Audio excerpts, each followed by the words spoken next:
स्वागत है आपका हमारे YouTube चैनल में फिर से एक नई वीडियो के साथ। बिहार की ताज़ा खबर के लिए और बिहार में क्या क्या हो रहे हैं ये सब कुछ जानने के लिए हमारे चैनल को सब्सक्राइब कीजिए और वीडियो को लाइक कीजिए और अपनी राय कमेंट में ज़रूर बताइए। तो चलिए शुरू करते हैं आज की ताज़ा खबर के साथ।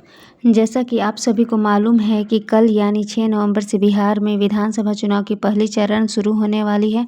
वहीं दूसरी चरण 11 नवंबर को होगी। सभी पार्टियों के उम्मीदवार जोरों शोर से रैलियां कर रही हैं। तो चलिए शुरू करते हैं तेजस्वी यादव के साथ। तेजस्वी यादव बिहारीगंज मधेपुरा पहुंच गए हैं। यहाँ भी उन्होंने लोगों से एक मौका मांगा। तेजस्वी यादव ने क्या क्या कहा सुनिए।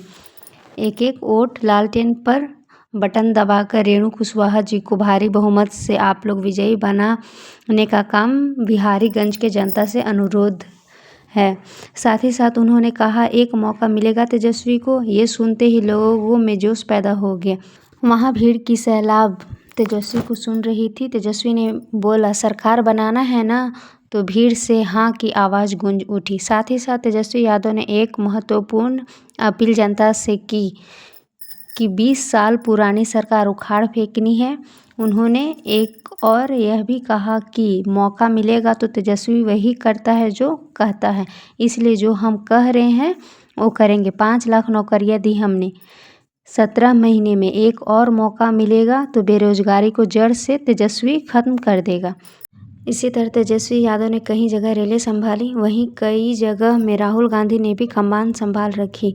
उन्होंने सीधे तौर पर नरेंद्र मोदी और अमित शाह में निशाना साधा। उन्होंने कहा भैया रील बनाने से आपके जेब में पैसा आता है क्या?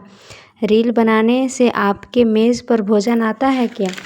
नरेंद्र मोदी ने आपको यह नहीं बताया कि रील बनाने से उनके दोस्त को फ़ायदा पहुंचता है।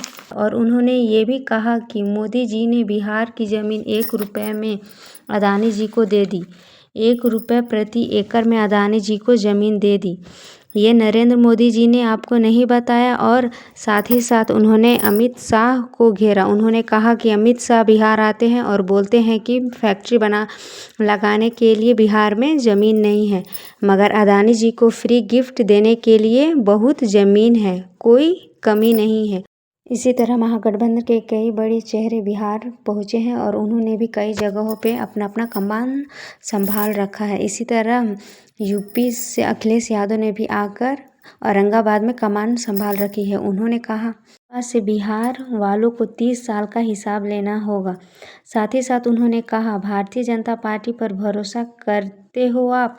भारतीय जनता पार्टी इस्तेमाल करने वाली पार्टी है। भारतीय जनता पार्टी पहले इस्तेमाल करती है फिर परवार करती है, इसीलिए इसे इस्तेमाली पार्टी कहा जाता है। इसी के साथ प्रियंका गांधी ने भी बिहार के सोनबरसा में कमान संभाली हुई है। उन्होंने कहा कि भाजपा की जो सरकार है वो आपकी हक को ख़त्म करती है, जो आपका वोट देने का अधिकार है उसे ख़त्म करती है। आपने वोट चोरी के बारे में सुना है या नहीं?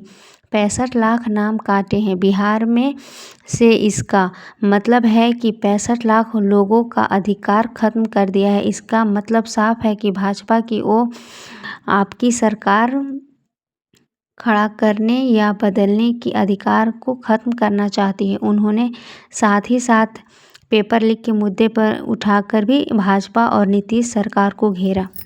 मिलते हैं अगले वीडियो में अगली खबर के साथ। तब तक इस वीडियो को देखिए। अगर पसंद आए तो लाइक सब्सक्राइब ज़रूर कीजिए और कमेंट में ज़रूर अपनी राय बताइए। धन्यवाद।